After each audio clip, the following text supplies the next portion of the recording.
Yo, what's going on, guys? Mike from Mike Talk Sports. So Jared Vanderbilt just made his Lakers debut. He's already a Lakers fan favorite. Here's why he's the glue guy the Lakers have been desperately missing. In 2018, Jared Vanderbilt was the 41st pick in the NBA draft in round 2 for the Denver Nuggets. He was drafted out of Kentucky. In 1 year at Kentucky, he averaged 17 minutes a game. In 17 minutes a game, he had 8 rebounds a game and 6 points a game. He was pretty hyped up coming out of high school. He was a McDonald's All-American. People thought it was very weird that he declared for the NBA draft, but he thought as though his skill set didn't really match the college game and more so match the NBA game, which I believe so far that's come to fruition in his NBA career. I think he's already carved out a pretty solid role in the NBA, considering he's averaged 20 minutes a game in his career so far. So I just mentioned he was drafted by Denver. He's been moved 3 times already in his NBA career. So he got moved to the Timberwolves,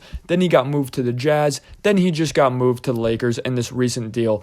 Jared and Malik Beasley have actually been moved together in every single one of these deals, which is absolutely insane. I mean, come on, they have to be best friends at this point. How could they not? But as I just mentioned, he averages 20 minutes a game in his career, and in 20 minutes a game in his career, he averages 6 points a game, 6.6 rebounds, and 58% from the field, which is great efficiency. So obviously, looking at those numbers, looking at his shooting splits from 3 and from deep 2, the Lakers clearly did not get Jared Vanderbilt as a guy who's going to be producing on the ball offensively, but that's completely okay. We just got Rui Hachimura. The first video on this channel, I talk about how Rui Hachimura is a great offensive fit for the Lakers, but not the best defensive fit.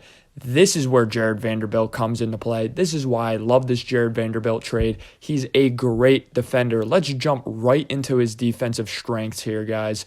At only 23 years old, he's 6'9", he's a power forward, so he's only 215 pounds, but watching him play, I would think he's about 230 pounds in terms of his play strength, and then I would think he's about 200 pounds in terms of his agility.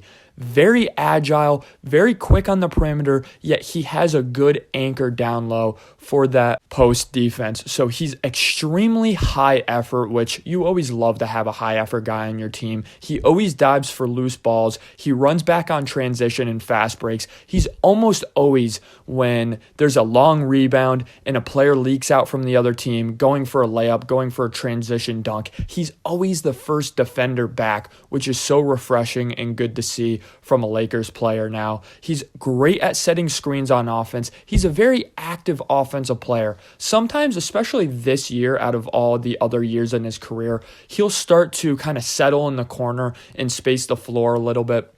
But for the most part, he's very active on offense. He's not standing in one place at a time. He's always running around, setting screens. Something offensively that I think is his best tool is the dribble drive penetrations. So he's good at off the dribble, being extremely explosive on that first step, penetrating through the defense, getting to that 15 feet range, either putting up a floater, driving to the rim and finishing. And then we've seen at times in his career, the dribble drive penetration and then kick out to the perimeter is really good. His pass accuracy is pretty solid coming off of those dribble drive penetrations. So offensively, that's a positive. He's shooting 33% from three-point land this year. Not great. He's a lefty with a pretty slow release, which I think he struggles with the closeout times at the NBA level with that slow release. But again, not really particularly his strength and why the Lakers got him. Not really worried about his offensive game too much. Again, getting into some of his defensive game, guys. He has 2 through 4 switchability, agile enough to switch on to any 2 guard in the NBA, agile enough to switch on to any 3 in the NBA, and powerful enough to switch on to any 4 in the NBA. You don't really want him guarding a point guard.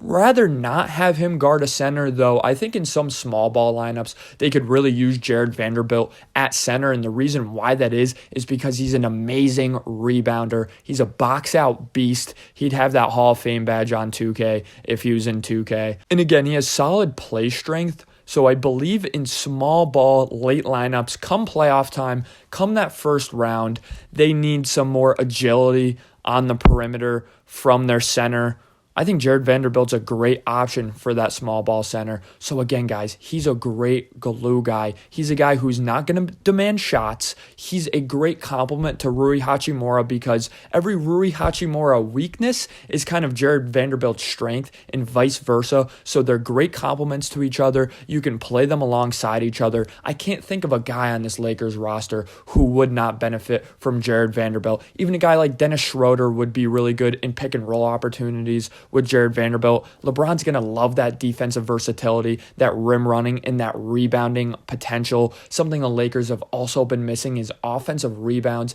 As great of a rebounder as Anthony Davis is, sometimes he's a little bit unwilling to kind of get in the dirt, put his boots in the ground, and get offensive rebounds. Jared Vanderbilt's a guy who's going to come in immediately and do so.